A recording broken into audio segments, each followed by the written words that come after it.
Hello, everyone. Thank you for joining us today. We have got a very, very special Web3 for Beginners session today.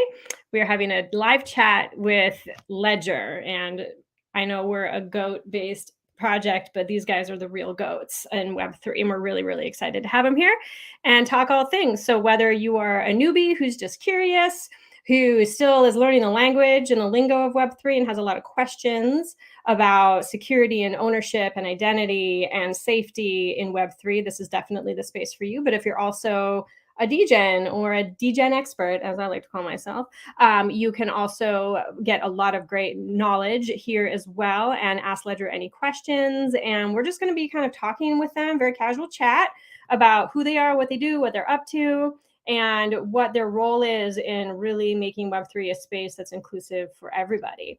So I'm going to bring up Sarah, because there are always two Sarahs on this. We're Gen Two Xers. Sarahs are better than one. Fun fact. Hello, hello. You changed your hair color. It looks amazing. I love it. Am I still a VIP? I don't know. Absolutely. We'll see. Absolutely. No, this is great. Okay, then we're going to bring up Jesse here. He is the... Hey, everybody. Hello, Jesse. Hey, Sarah. I'm the Mr. Legend. Thank you. I love it. I love it. And now we're going to bring up the star of today's show, Jacob from Ledger. Hello. Thank you. What's up? We're very excited to have you here. I'm going to we're very excited. Yeah, no, we're really excited to have you here. Yeah, so how this runs, this is LinkedIn Live. It's cool. I really like LinkedIn Live spaces because it's a really great way to connect with people that aren't as kind of deep into the Web3 space as you would find on Twitter or Discord. So it's a really great way to kind of check yourself as somebody who's living and breathing in this space every day, because you talk to people that don't know what a DAO is or don't know what WAGMI means. And it's kind of cool because you have to take a step back and just kind of learn the way we all learned on our own, probably alone and without any help back in the day. So this is a good way to, share our knowledge in a way that's a little slower paced and in a way that is a little more informative. And I think that helps everybody. But we're really happy to have you here, Jacob. Thank you for joining. Thanks. Yeah, no, we're super excited. Can I just jump in for a sec? Do you mind? Jump right in. Yeah, let's just go.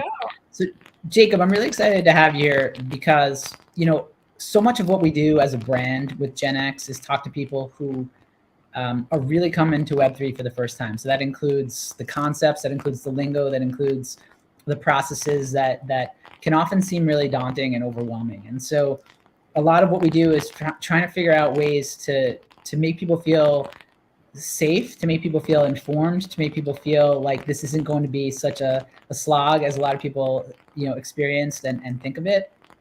And so the two things that come up a lot for us are the process of setting up a wallet often feels really... You're a little scratchy.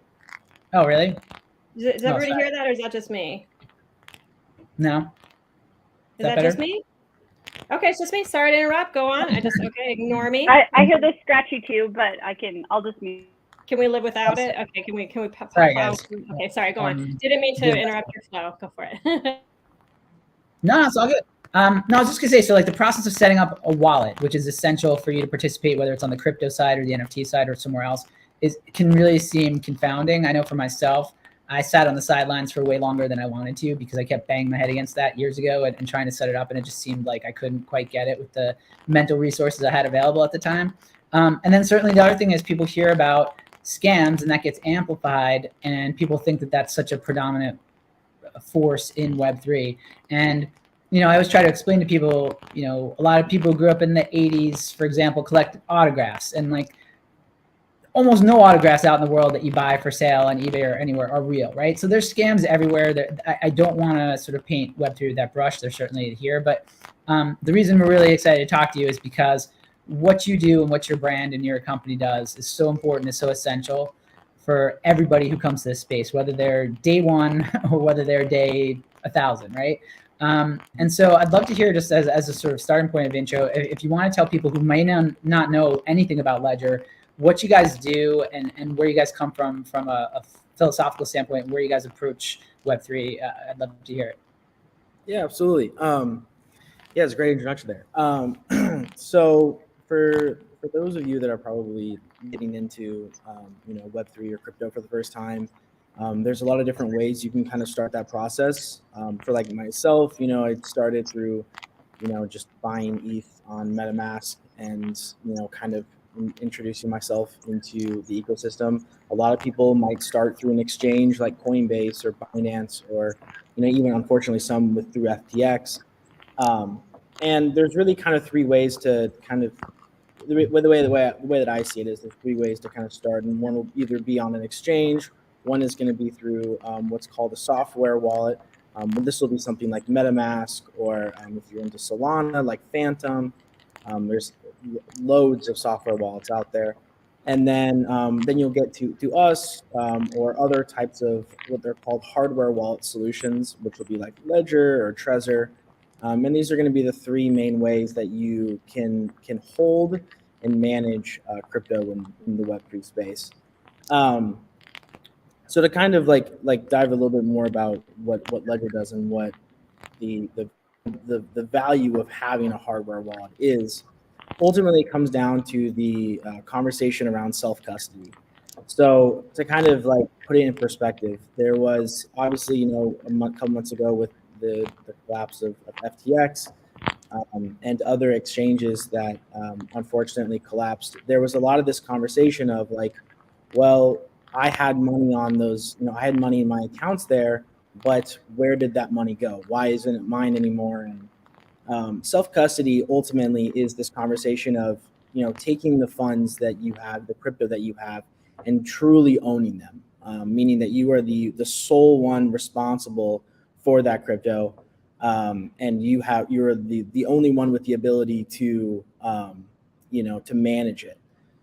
So this can sometimes be a double-edged sword, but what it ultimately means is you have the ability to avoid these situations, like in the event of FTX, and you don't have to worry about somebody else managing your crypto. As long as you have your 24-word recovery phrase, you can be confident that your assets are yours and you're the only one that can manage them. Okay, great. That's a great intro. I wish I had someone to tell me that back in the day. Yeah, so Sarah here is going to be managing all the questions, which is fantastic, and we definitely have some to throw at you. So go for it, Sarah. And I think Jesse might have to log off and reboot to get the scratchiness away. So hopefully that won't be an issue. Sorry guys, I'm going to duck out and come right back. Sorry. Jacob, I know that just so excited to have you here. We do tend to serve a population where we're all learning together. We're all kind of like starting at the basics. And I think one of the questions that we still always get is, simply, what is the real difference between a hard wallet and a soft wallet? And what makes Ledger more secure? And point B, what do you do, if anything, that can make Ledger less secure? Yeah. So it's really important to know, I guess, the whole point and really the whole like first step, and I guess like, how do I say it? It's like the biggest piece of this entire puzzle in your crypto journey, in your Web3 journey, is going to be your recovery phrase or your secret phrase or your 24 words or your 12 words. Essentially, it's this string of words that is your master key to all the accounts that you will ever be able to, or all the accounts that you can generate with this phrase, all the accounts that you will use while you have this phrase. And it is imperative to keep this phrase as safe as possible. That's the one thing you can take away from this chat today, is that to keep your recovery phrase safe and to ensure that you are doing all the best practices to make sure that your phrase was generated in the best possible way and to store it in the safest way. So the difference between a hot wallet or a software wallet and a cold storage wallet or a hardware wallet like Ledger is just simply, where was the recovery phrase generated and how is it stored? So for a hot wallet or a software wallet, whenever you hear the term hot, it means internet essentially. So for a software wallet, when you go to generate your recovery phrase through MetaMask, for example, that phrase is generated online. you're obviously, you're on your computer, you're connected to your internet. You generate that phrase in your browser, like in Chrome, for example. And ultimately, that recovery phrase is stored in your browser in MetaMask. And obviously, this is not the safest way to generate or store your recovery phrase, because there's a lot of different kinds of attack vectors that people can use to, hack your PC through you download a virus or malware, or there's really just any number of ways that you would be concerned with, connecting to a fake Wi-Fi in a public network. There's a lot of different ways, and essentially the security that your recovery phrase is being stored in MetaMask in your browser is not secure. And so this is why you might see a lot of people around on Twitter and other spaces talk about oh, I've been hacked, and ultimately it's because they lost this recovery phrase because it was generated through MetaMask and not stored in a safe way. And so that's where it leads to cold storage. Cold storage means not essentially just no internet, not online, and never has been online. So for those of you that haven't set up a Ledger device before or any other hardware wallet solution, essentially what's happening is you'll have your device, and when you first set up the device, yep, there it is.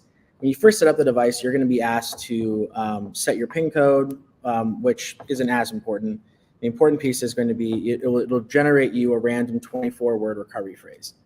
And it's extremely important during this process that you write down these 24 words, because this will be the only time that you'll ever be able to see these 24 words is during this initial phase.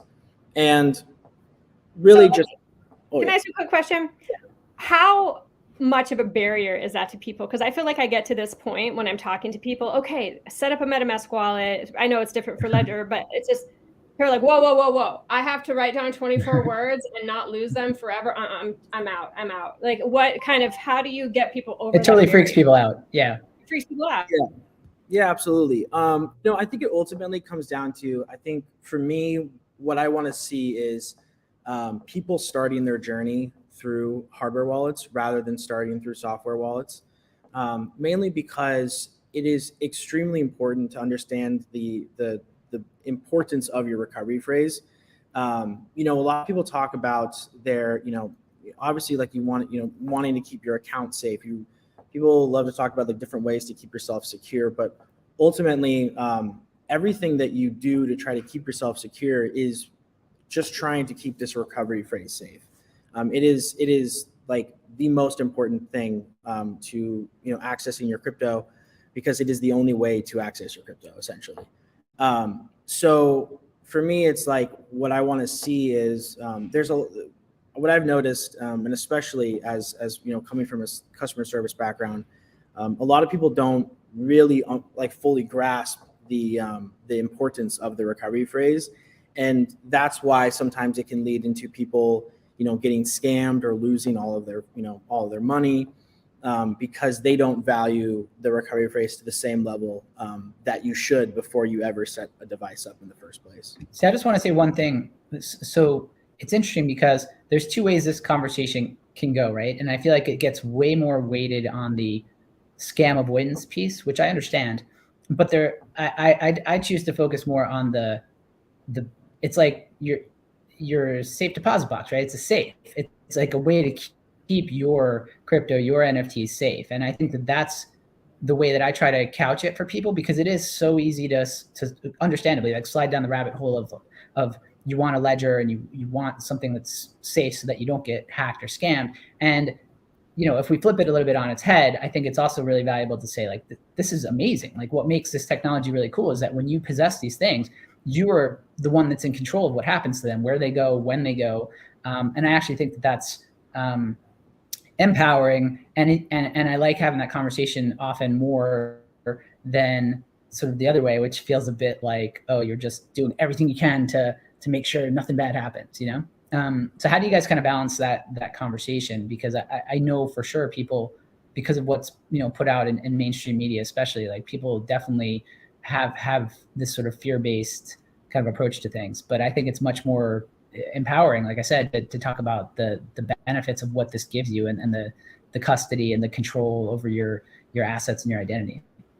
Yeah, absolutely. I think, like, one of the things that I've noticed is a lot of people like to use the term hack and scam kind of interchangeably. And what's really important to remember is a ledger device cannot be hacked. It has never been hacked up to this point.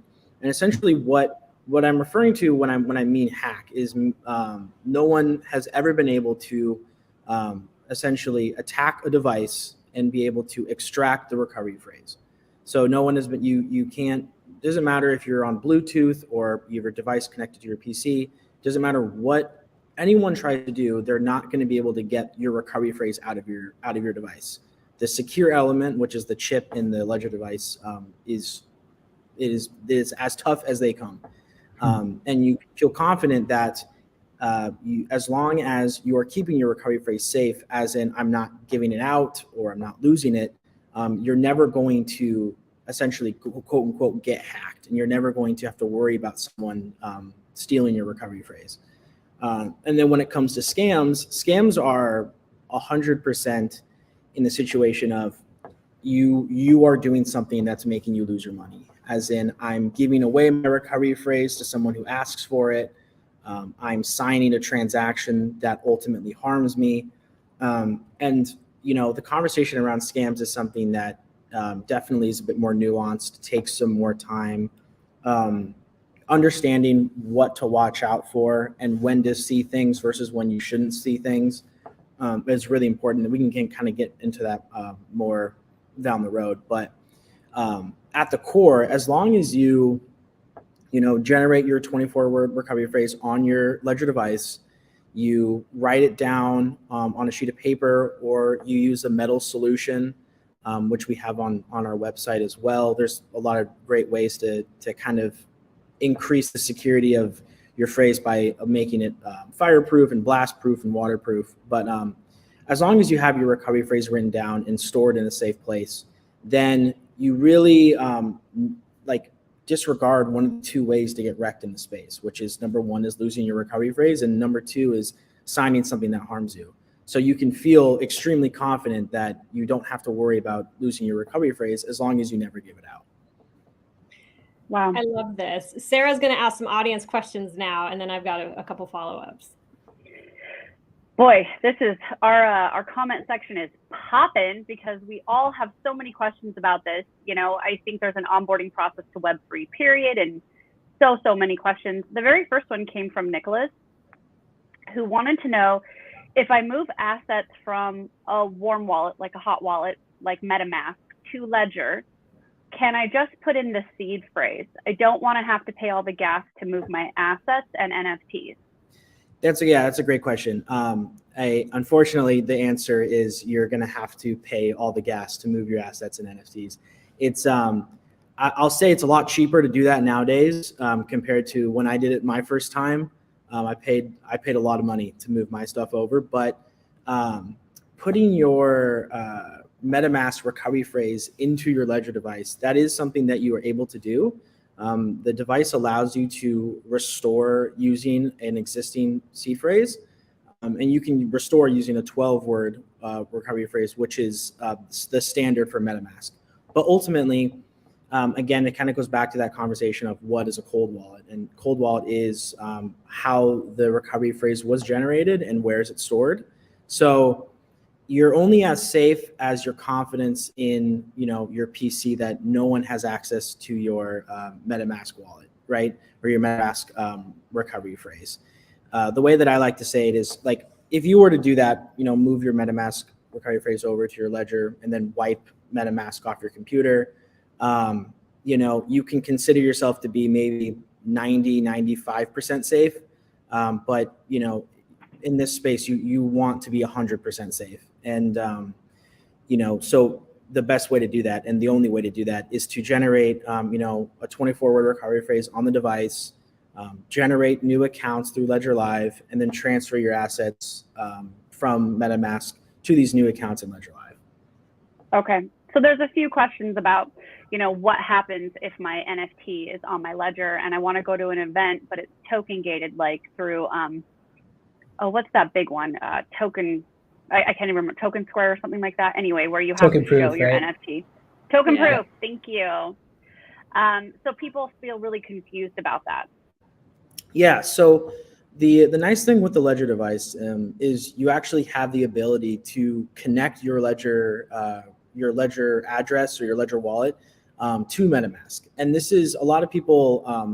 A lot of people tend to feel kind of not comfortable connecting your Ledger device to third-party wallets or software wallets, but this is totally safe. It is totally safe to connect your hardware wallet to MetaMask. The feature is there. If you go into MetaMask and to add account, you'll see connect hardware wallet. So all you have to do is go through that process to connect your Ledger, say ETH account to MetaMask, and then you'll be able to access, anything that you want through MetaMask as you normally would, but have the security of your Ledger device to do so. And is there gas fees for that? No, connecting your Ledger device to MetaMask is totally free, and you can add as many accounts as you want. But if you if you connect your Ledger to MetaMask for token proof, is there any gas involved in that process? I don't believe so. I believe token proof uses just a signature, which is like a gasless transaction, and all that's doing is verifying that you own the NFT in that address. And these transactions don't cost any gas to do so. Okay. For some reason, I was under the impression you had to move it from your hardware wallet to one of the hot wallets, and you had to pay gas every time to move it out and move it back. Nope. Yeah, no. All you have to do is just move it to an address, move it to your Ledger address, and then just connect that address to MetaMask, and then you'll be able to use MetaMask with your Ledger ETH address, just as you would any other MetaMask address, and you don't have to worry about paying gas to do so. So I just want to be really clear on that. So let's say I have 20, 50, whatever NFTs, and they live on my Ledger, and I connect my Ledger to MetaMask on my iPhone, right? And I'm walking around NFT LA, I'm walking around NFT NYC or somewhere, right? And there's events that I need to show proof of ownership. All that can happen, but yet on the secure side, all of my NFTs still live protected on my Ledger. They're just visible because I've connected my Ledger to MetaMask. But to transact anything or move anything off would still have to happen through the Ledger. So even if somebody somehow got access to my MetaMask there, they can't do anything with it. Is that right? Correct. So yeah, even if unfortunately though, in this case, you can't connect your Ledger to MetaMask Mobile yet. That's something that's a feature that's getting rolled out soon. It's been something that I've been asking for months, just like everyone else. We're all waiting for it. So it'll be really exciting when that comes out. But I believe through token proof, you can pre-approve just on your PC, and then you should be able to sign in with the app to be able to verify your ownership. No problem. But you are correct in the sense that if somebody were to get your MetaMask, they wouldn't be able to use your Ledger account in any way because they don't have the private keys to be able to sign transactions because they're still stored on the Ledger device. That's great. Cool. That's fascinating to me. Okay, so I have a question here. I'll just run it from Sana. So she had one more. Can I move my NFT in a Crossmint wallet straight to my Ledger, or does it have to go through MetaMask first? You should be able to. I haven't used Crossmint wallet, but as long as you can send NFTs from the software wallet that you're using, you can send them into your Ledger, whatever address that you have in your Ledger. That's cool. So if I was a total newbie and I didn't want to even bother setting up a wallet because I wanted to buy something on Crossmint, you buy an NFT on Crossmint, it sits in their custodial wallet, and then you say, okay, well now I want to make sure this stays safe, so I buy a Ledger. Jesse, will you hold up the Ledger? I just want to see it. Sure. I don't have it handy, but I have one in a box. Sorry. I have one in a box here. Got it. I'll get it in a second. So this is the Ledger. And so I buy this and then I plug it into my computer. And where does the seed phrase come up? Does it come up on the device itself, or does it come up through the website? Where does the seed phrase generate? I just wonder, total newbie question, because I have a Ledger, but it's sitting in a box. I haven't used it yet. I do want to clarify one thing real quick with Crossman. I haven't actually played around with this. Is this is Crossman for ETH based NFTs, or are they their own chain? So no, it is Yeah, ETH based. So yeah, you buy it. It basically it provides a custodial wallet for you to use things like credit cards to purchase NFTs. So people who are totally new to the space, who don't have their own wallet yet, whether through Ledger or through MetaMask or somewhere else, can buy something with a credit card. It provides them their own unique wallet through their platform where the NFT lives forever until they decide that they want to move it somewhere else. Got it. Okay. I just wanted to clarify that like they weren't like cross mint NFTs, like No. because in that case, yeah, in that case you wouldn't want to. Like a great example, I'll just say real quick, is like with Solana NFTs, they're currently not supported in Ledger Live. So what that means is when you send Solana NFTs to your Ledger Solana address, you won't see the NFTs in Ledger Live, which might make you think like, oh, I lost them. But all you have to do is connect your Ledger to Phantom, which is Solana's software wallet, and then you'll be able to see them as normal. Can I talk? I would like to talk about something too, because I know we're kind of crossing people who know about NFTs and transacting with NFTs, and then also there's going to be people here that don't. So I would love to talk a little bit about Ledger Live because it's pretty awesome and pretty intuitive once you sit down with it. And I could explain my version of what I think it is, and it's an application that allows you to transact to and from your Ledger device in a pretty seamless way. And there's some really cool aspects of it, like verification on the Ledger device of the exact address where you're going to send stuff to or from, and the transaction and the amounts and all those things. But I'd love to hear from you since it's your baby. For people who literally know nothing and they're going to consider starting to get crypto, starting to get NFTs, and they want to be safe and they want to have a ledger. Tell people what Ledger Live is. Yeah. So I think the best way to talk about Ledger Live is to, the one thing that I've noticed that kind of comes up a lot is a lot of people believe that. So when you go to Ledger Live, you're going to connect your Ledger device, and then you're going to add accounts, right? And so to do that, you're going to add your accounts using your Ledger device. But a lot of people think that like once you've added these accounts, then your crypto is stored on Ledger Live, which isn't the case, right? All your crypto, your NFTs, it's all stored on the blockchain. And those essentially the way I like to think about it is imagine like a field, and your crypto's all out in that field, and your device is the map and the shovel to actually access it. Right? Without the device, you're not actually able to, you're not able to do anything with your crypto because you're not going to know where, it doesn't know where it is, it doesn't know how to access it. So Ledger Live is just a way to view and to manage your crypto and NFTs in a safe way, obviously in the safe ecosystem of Ledger Live. But ultimately, it's important to remember that all of your assets are stored on the blockchain, and the only way to ever access those is by having the device with the recovery phrase that generated the accounts in the first place. So I think that's a great. Oh, sorry, I was just gonna say I think that's a great clarification. Thank you for doing that, because I think so often people hear wallet and they think of the wallet in your pocket, right? They think that it's just sitting there and it all lives in there, and if anything happens to it, but it's really important. And what makes Web3 and the technology behind Web3 so interesting and dynamic to me is that there is this blockchain, this ledger that's totally verifiable and totally accurate of every transaction and to and from and where things move, whether that's crypto or NFTs or other things.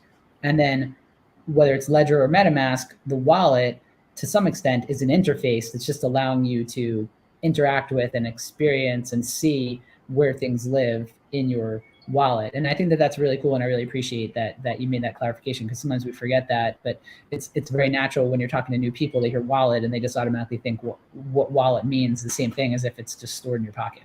Yeah, and that's where get back to the conversation of why your recovery phrase is so important. Obviously, your recovery phrase is how all of your accounts will be generated. They're all derived from that 24-word recovery phrase. And those accounts can only be managed by the recovery phrase that generated them. So for example, let's say I set up accounts on Ledger Live, and then I reset my Ledger device back to factory settings, delete my recovery phrase, and then set up a new recovery phrase. On Ledger Live, I would still be able to see the accounts that were previously added with all my crypto assets in them. But once you connect your ledger and you try to manage those crypto assets, the device is going to be like, hey, don't have that recovery phrase. You can't manage these assets. And that's something we actually see a lot of, especially coming from a CS background, is a lot of these situations where people will set up accounts with a recovery phrase, and then their device resets for whatever reason, or they don't keep the recovery phrase safe, and then they get a new ledger, they don't store it, and then they're like, well, I don't understand. I see all my crypto on Ledger Live. It's still there, right? And it's like, well, yeah, it's still there. It's still on the blockchain. It's still in those accounts, but you don't have the keys to access those accounts. And so that's why, again, like I'll keep reiterating it, like your 24-word recovery phrase is the most important thing for this entire journey, and that should be the number one priority of thing that you're keeping safe, making sure that you have it, and you know where it is, and you feel confident that it's there in case you ever need it. Yeah, there is definitely, we're grown-ups. We have to take responsibility for our own actions. I feel like people are, I don't know if it's a thing, a cultural thing or a zeitgeisty thing. I feel like people just always want to have the chance to know that they have an out, or know that somebody else is really in charge, or, just like, oh, I don't want to actually know my 24-word recovery phrase. That's too much, But think about when we were kids, we memorized every phone number we had. We had, we knew the bus schedule. We knew, I'm Gen X. You look a little younger than us, Jacob. But I think, there was a time when you actually had to have content in your head that you just knew. And that just has to happen. And that's just one of the things you have to do. But Sarah had a really good question, and I would love her to ask it. One of the questions that I get asked all the time, and I think about myself too, is, this cute little Ledger Nano, whichever one you have, what happens if you lose it? It's like this little thingy. What happens if you lose it? So it's actually, this conversation about like what happens when you lose your Nano is pretty fun, or at least I think it's pretty fun, because once you kind of like fully grasp how important the recovery phrase is, the reality sets in of how like pointless your Nano is. It's not pointless, obviously, but like if I were to leave my Nano device like on the bus, or drop it in the toilet or something, and it would break, all I would have to do is get a new Nano device, and or any hardware wallet for that matter, and use my 24 words to initiate the device during the setup, and I would have full access to my accounts as if that was the device that set it up. I love that, by the way. I just want to say one thing. One of the cool things I learned when I was setting up my ledger for the first time is, or I'd read it somewhere maybe, or maybe you guys had it on your site, but that you can actually, when you set your first one up and you put some things, through your wallet, connected to accounts on Ledger Live, you can then buy a second ledger and then create from a backup and enter your seed phrase right there, and then put that in a safe deposit box or somewhere. So like, even if you were to somehow lose your first ledger, and even if you were to somehow lose your seed phrase, which would be awful, obviously, like you can then have this and go to your safe deposit box and have a ledger to pop right back in and get access to everything that you need. Yeah, exactly.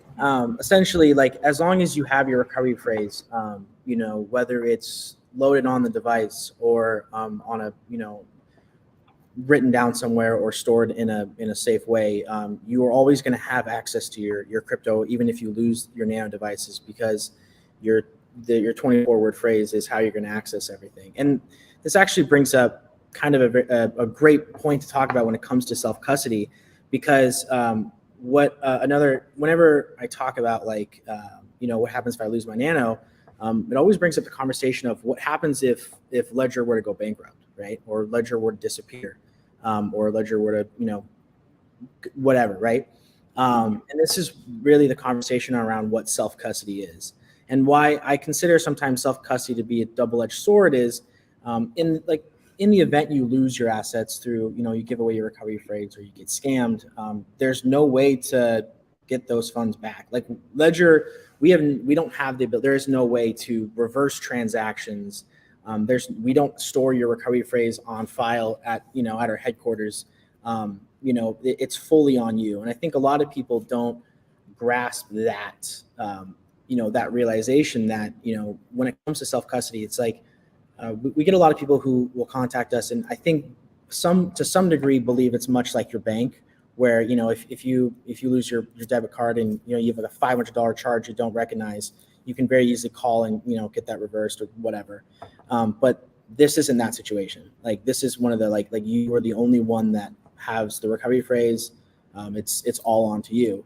But what that also means is, if Ledger were to go bankrupt or disappear, as long as you have your 24 words, you would be technically totally fine. Because you could take those 24 words and you could import them into a different hardware wallet. You could even import them into a software wallet and, still have full access to your crypto, right? And obviously, going from there, you have to decide, okay, I got to figure out a new way to store my crypto, because I won't be able to use Ledger Live, but you still have access to your crypto, because the 24 words is the only thing that you need. I love that. We have a question from one of our VIP goats, Nicholas. Thank you so much for coming on and asking the question. He has a question about the seed phrase. Is just having it written down, or the seed phrase down, or can you keep your phrase on a passworded document or on a USB, or is that not safe? Like, I know, tell me your best practices, and then, because I don't do even the best practices, I'm like, my seed phrase, click, okay, cool. It's just like, so dumb, right? So I'm not the person to ask. Ultimately, any kind of electronic way to store your recovery phrase is not safe. We don't consider it safe at all. That means like putting it on a Word document, or in your email, or even like, putting it on a USB, keeping it somewhere. It's just not safe. It's one of those, like, again, it's kind of like a 99% safe situation versus 100% situation. So the best practice is, in my opinion, always use a metal solution. We have those on our website. If you're ledger.com, you can find, we've got 3. There's the Crypto Steel, the Crypto Tag Zeus, and the Billfodl. But there's a lot of different metal solutions out there. And essentially what this will do is allow you to store your recovery phrase on a metal plate, which allows the phrase to be fireproof, allows it to be waterproof, allows it to be blast proof. So event that your house burns down, the sheet of paper that you get when you buy the device obviously is not the safest medium for the recovery phrase. But what you should do is it should never be on a digital medium at all. So it's really like a silver, like a steel plate, a physical actual plate, that if you had to dig through rubble or something, you would actually be able to find it. Wow. Yeah. And it would be etched. It's etched on. I've seen those on Amazon, and it's actually like, and to be clear, you don't give Ledger your seed phrase and they don't put it in. You punch it in yourself. Yeah, you punch in yourself. Like stamping. It's actually a lot of fun. Oh, wow. Because, okay. Ledger does not clarify, we don't give our seed phrase to anyone. We don't give our seed phrase to Ledger. We don't give it to anybody. Yes, that is nobody will. Great point for that is, like, there's not a single situation that exists where giving your recovery phrase is a good thing. Doesn't matter if someone from Ledger is asking for it, it's a scam. If anyone, if you're getting DM'd anywhere, it's a scam. Really important, if Ledger Live actually ever asks for your recovery phrase, then it's a fake Ledger Live. Okay. We actually seen those pretty often. Wow. There's a lot of fake Ledger Lives out there, and they, you're connecting your device, and then it tells you, oh, your device is, it's not synchronized. You need to put your recovery phrase in, which is just all, Program. But people are very sophisticated in being scammy. So I guess to that end, it would be, obviously never use public Wi-Fi when you're doing anything with crypto or any transactions. Like, I'm like computer. It's my stuff stays in one room. Like, it never goes anywhere. So I think, don't play fast and loose is kind of. You can feel confident using public Wi-Fi with your Ledger. Like I said, no one's going to be able to access your recovery phrase through that way. But in that regard as well, I always believe that the best practice is whatever makes you feel the most comfortable. And if only transacting with your device at home on your own network is what makes you feel most comfortable, then that's what you should do. I don't like people like, oh, that's like telling people they're wrong for doing that, because at the end of the day, whatever makes you most comfortable is what's important. But things like just don't put your recovery phrase on any kind of digital medium, because that is absolutely not secure. And so I think that these wait, hold on, Jesse. And we're going to wrap it up pretty soon. I think these still plays would be really good holiday gifts for people that are in the crypto space. I think because it's fun, it's interactive, and then it's something that like lasts a lifetime. I was just going to say. Sorry, sure, and then I have one final question. Okay, no, I was just going to say, and this has been really, really great, Jacob. One of the things I think people might not be aware of, and maybe it's worth just a minute or two of explaining the process of when you first do a transaction, if you're familiar with doing it a different way through MetaMask or something else, and then you first set up your ledger and you're doing transactions through it, the mindset of safety that kicked in for me throughout that process of transacting and moving something, an NFT or Ethereum or some other crypto from somewhere to Ledger or vice versa, was so cool. And I'd love you to just walk through, if you can do it in like a minute or two, what that process is like, because what happens on the actual Ledger device is really amazing to me too, and really makes you feel safe and like you're in good hands like right away, compared to sort of the amorphous doing it on MetaMask or something on your computer. Yeah. So essentially what's happening when you're transacting on Ledger Live, there's something called clear signing and blind signing. So when you want to go to I want to go mint my NFTs from a website of a project that I want to get, the Ledger device actually is pretty dumb. And what I mean by that is it doesn't actually know, it has a hard time reading smart contracts. It doesn't really know like what's going on. And so that's why you have to enable blind signing, which essentially just allows you to interact with these things, but you don't get the security of being able to verify on the device itself what's happening in the transaction. And so that's where clear signing comes in, which you're able to do with any of the applications that we're partnered with through Ledger Live. And essentially what clear signing is like, if I'm going to say, I'm going to send an NFT to somebody, what'll pop up on the device is it'll tell you, this is the NFT you're sending, this is the name of the NFT you're sending, this is the address you're sending it to, and it'll give you a lot more clear verification of what you're doing, and you'll be able to verify. You have to check. You have to literally push the buttons to verify. On the device itself, yeah, on the actual physical device. Oh, that's cool. That's great. Yeah. So my one question. Another wonderful VIP. Hello, Jess. Another Jess. I love it. What is the cost of these ledgers, and are there various price points and various storage points? How iPhones have different storage things. Walk us through that real quick. Yeah, absolutely. So on our website right now, if you were to go to our website, you'll see that we have three options: the Nano S Plus, the Nano X, and the Ledger Stacks. The Nano S Plus is, in my opinion, it's my favorite device. It's at $80 for price, and it's the one I have. I've got a custom one here. It's a bit smaller. It doesn't have a battery, so it doesn't have Bluetooth. But in terms of storage and security, all the devices are effectively the same. There's no difference. The Nano S Plus and the Nano X have the same storage. They're going to secure your assets the same way. And the S Plus is $150. And the added bonus with your Nano X is you'll be able to connect to Ledger Live Mobile via Bluetooth. For Android users, you can also use the Ledger. You can use the Nano S Plus with the cable on your Android phone, but iPhone does not allow this. So if you're an iPhone user and you want to use a Nano, or if you want to use Ledger Live Mobile with your mobile device, you will have to use a Nano X, which is really important to remember, so you don't end up buying a Nano S Plus by accident. And then finally, there's the Ledger Stacks, which is our newest device. But unfortunately, the pre-orders for that are closed, but that device is it's bigger. It's got a touch screen. It's actually e-ink technology, kind of like your Kindle, which is really, really, really cool. And that one, I believe, retails at $280. So it's a bit more premium, but you're not giving up security by not buying that. I like this, to give you an idea, I use a Nano S Plus every single day. It's the one that I use, and you should feel just as confident using a Nano S Plus compared to any of the other devices.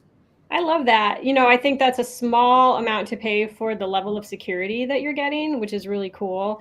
And this has been so amazingly helpful. I want to respect everybody's time. We try and keep it under an hour here. I have one more question. And thank you. Yeah, Jess said, thank you for the clarity. She has an iPhone, and I also have an iPhone too. So that's good to know. Is that literature on your website to say what it's compatible with and everything like that? Yeah, I believe it should be. Cool. Yeah. If you're an iPhone user and you want to use, Ledger Live Mobile, Nano X will be the way to go. Or Awesome. Stacks as well. Stacks will also have Bluetooth, so you'll have either one. But if you're looking to buy one today, Nano X will be the one you want to get. Cool. Okay, so my final question is, and this is, if I'm brand new, I want to buy a Gen X NFT. I go to my Mint site or the Mint site, mint one. I bought my Ledger, and can I mint it right to my Ledger? Does that make sense? Yeah. So essentially, if you want to do that, for example, what you'll have done is once you get your Nano and you'll set it up, you'll set And how up. long does that take? How long does setup take? And is it hard or easy? Setup takes about maybe like 15 to 20 minutes. Okay. Again, just because you're going to be writing down all 24 words. Got it. And you'll also be verifying each word individually. Okay. And that can take a little bit of time, but it's a good process to I think if I remember correctly, during our setup, it says you should be able to take 30 minutes out of your day, sit down in a room alone and do the process. Okay. And that's set in the setup. But then once you have the device connected to Ledger Live and you've created you've added your ETH account, from there, what you would do is connect your ETH account to MetaMask, and then connect to that mint site using MetaMask, and you'll be able to mint directly with your Ledger ETH address. And does it kind of filter through Ledger Live to then go into, is that kind of the gatekeeper I'm just curious, how does it go from hot wallet to cold wallet? Because I remember, wasn't it NFT God that got hacked? Yeah. I'm still confused. Actually, so what NFT God did was kind of throwing it back to the beginning with Nicholas's first question. That's actually how NFT God lost his assets. Was he had taken his MetaMask recovery phrase and put it into his Ledger device, and then continued to use MetaMask. And the hacker was able to. He installed some malware and they took his MetaMask recovery phrase, and that's how his assets were stolen. Even though that recovery phrase was on his Ledger device, obviously it was still in MetaMask, and that's how they were able to access it. Yeah. Were the assets still in MetaMask, or were they on the Ledger device when they were taken? So they were stored on the accounts that were generated by that 12-word recovery phrase. So if you have that recovery phrase in MetaMask and on your Ledger, then essentially they're in the same place at the same time. So the takeaway is it might as well be a MetaMask. Why use your Ledger if you're going to treat it like a MetaMask? Yeah. I have one more question I want to ask, if that's okay. So Jacob, if you're somebody who's already in the space, so let's say you have a MetaMask and you have a bunch of your NFTs, and now you're wake up, I've got to get safer. I've got to sort of migrate to Ledger. Can you just, I know we're running short on time, but can you just walk through quickly, what's that from your stuff on MetaMask to I can sleep well at night, but still be able to token gate and access, token gated channels on Discord and things like that. What's that process like? Just real. So what you're going to want to do, obviously, is first thing you'll do is I'm going to go buy a Ledger. And this actually brings up another great question that I can answer. A lot of people, I believe this gets passed around as kind of it's all in good faith, but where you can buy a Ledger, currently you can buy a Ledger actually in retail stores now in Best Buy, which is pretty cool. If you want to go pick one up there, highly recommend doing that. It is absolutely safe to buy a Ledger from Best Buy. It is absolutely safe to buy a Ledger from Amazon. You can buy a Ledger from us on Amazon. We have an article on, if you Google Ledger support resellers, we have a list of all of our official resellers, and it's safe to buy Ledgers from those places. Or you can buy a Ledger from our official website at ledger.com. Once you get the device, you'll then just go through the setup process. You'll install Ledger Live. It'll walk you through the whole process.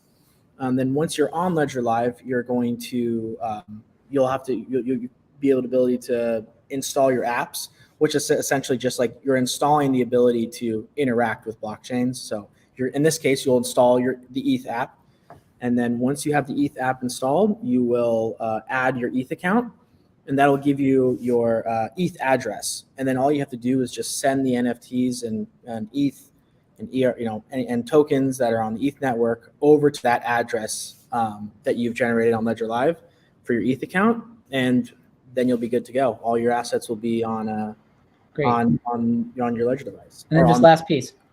So okay, so I have them all. I've moved them all to Ledger, and now I want to go to the BFF Discord, and I want to, get the holder role that shows that I own a BFF bracelet, right? Or you. What's that process like? Because if we're used to doing it just like quickly on your computer, you just click the OK and sign it on MetaMask. What's the process for Ledger?